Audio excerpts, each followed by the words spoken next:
Hey guys, what's up and welcome back to my channel. So today we're going to be talking about Kat Von D's recent video. Alright, so let's just get into the topic at hand.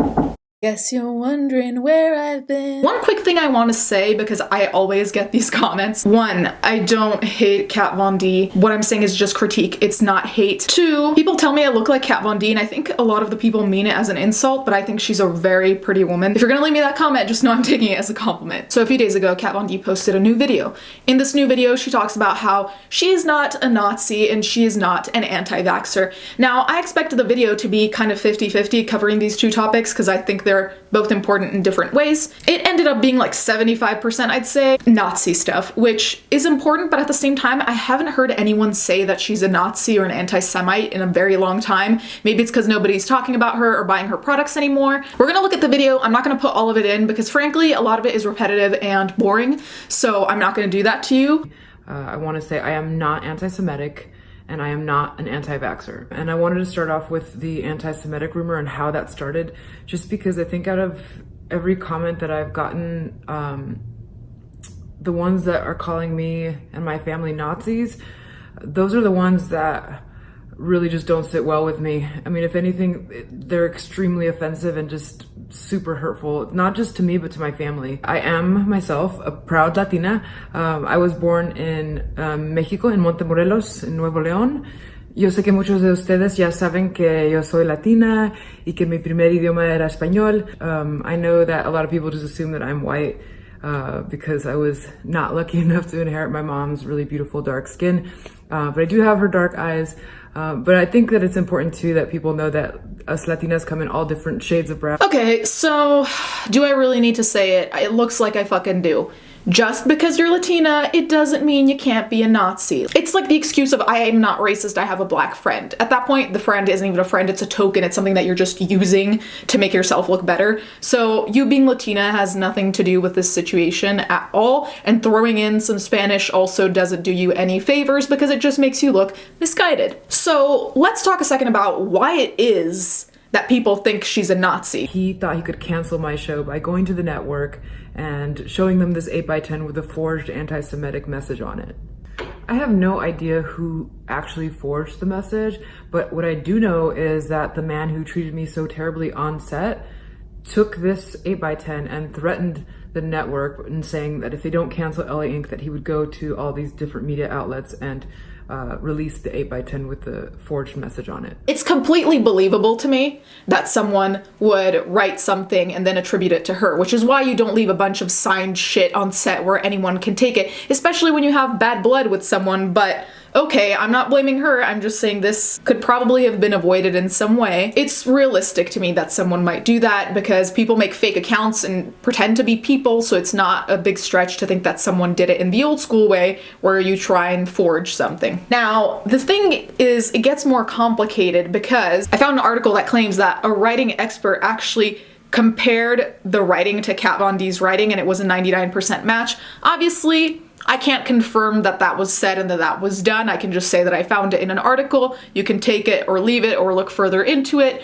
I just think that would be very interesting because there is not just one thing that makes Kat Von D look like an anti-Semite or a Nazi. There's not just one thing. It's not just this. And that's what pissed off a lot of people, that she only referred to her time on Miami Inc. She didn't refer to the other reasons why people call her a Nazi. One of the reasons is because she had a lipstick that was called selection. Selection refers to the death camp practice of selecting those to be executed. So it is intentional. Let's not get shit fucked up there. It's intentional. I don't know how and why she would pick that if she didn't know what the word meant, so questionable to say the least.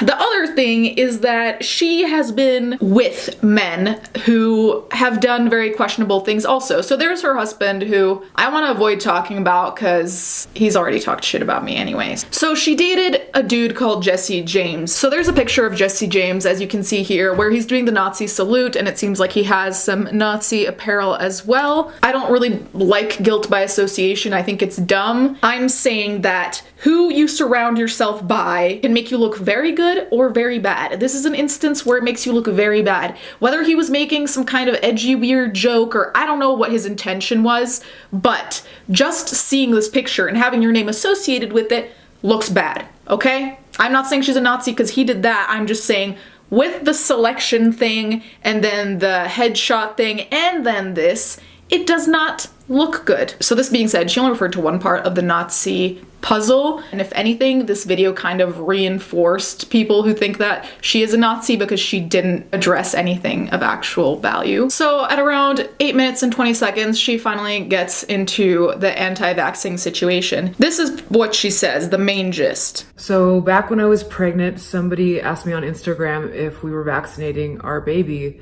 and after doing a bunch of research and reading the ingredients, naturally I experienced some hesitancy. I'm choosing not to make our decision or any of our baby's health records public, and I just want to thank you guys for respecting that. Kat Von D says that as a first-time mother, she was a super nerd, looking into everything that goes into her child or is around her child, and that's entirely fine, and I'd say mandated for any parent.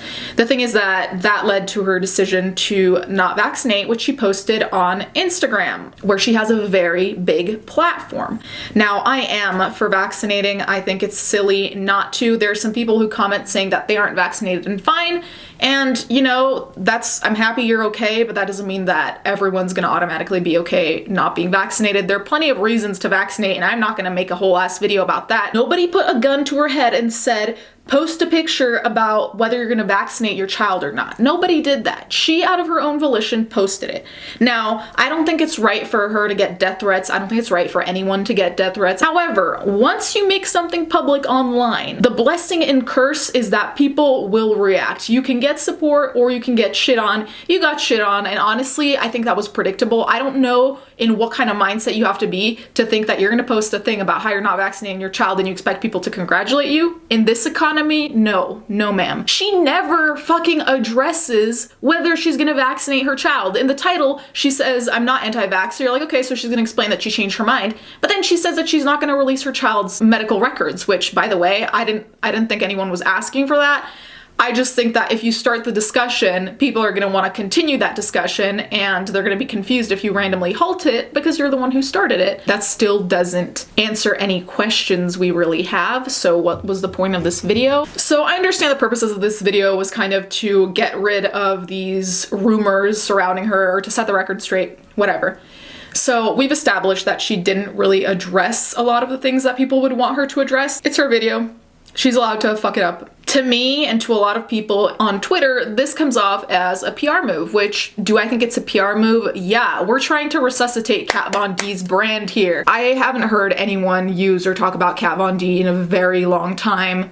And I follow a lot of beauty influencers, so that looks pretty bad, even just for an outsider. But I definitely think that she's trying to do damage control here, and she's just trying to kind of deflect the hate she's getting. So anytime that someone hates on her for either the Nazi thing or the vax thing, she can direct them to this video, and she doesn't really have to answer for anything anymore. She can just be like, I actually already addressed that, and she's done with the thing. Okay, so I asked you guys whether you thought the video was helpful or useless, and 73% of you said that it was useless, and 27% said it was helpful. The majority of people were commenting on the fact that you can be anti-Semite and Latina at the same time, and one does not invalidate the other. They can both exist, which I agree with. And a lot of you also said that it was damage control, which I also agree with. So it seems like all of us in this area of the internet are on the same page with that. I definitely did not get a very genuine feeling from it. I don't know if it's because she's monotone. I know I'm monotone, so people sometimes think I'm just like a bitch, which not entirely wrong. I don't know if that had an effect on it, and it just all seemed to me kind of half-assed. If you're trying to sincerely present a video on a hard topic like that, I think that it's good to be calculated in a good way, in the sense that you have a plan of what you're gonna address, right? You have like your list or whatever. I think that's fine to be calculated in that way because you don't want to fuck up again. But I also think a little bit of it should be somewhat raw, because you don't want to come off as someone who's just sitting in front of the camera like this, who's like, I'm sorry for what I did, and what does it say? Oh yeah, I fucked up, whatever. So overall, I obviously wasn't impressed by this video. I didn't love it or hate it. And that's what I think is interesting, is that I feel like it was a video that didn't need to be made, because it's so halfway done that it's like you don't really get any answers on much. So I'm wondering what even was the purpose, because she doesn't really set all that much of a record straight, because she's not really referring to a lot of the things that people are questioning. So you're just kind of left there with okay, question mark. Anyways, guys, let me know what you think down in the comments. I'm very curious to hear your guys' opinions. Thank you guys so much for watching. Thank you to my patrons as always, and let's get right into the fan art.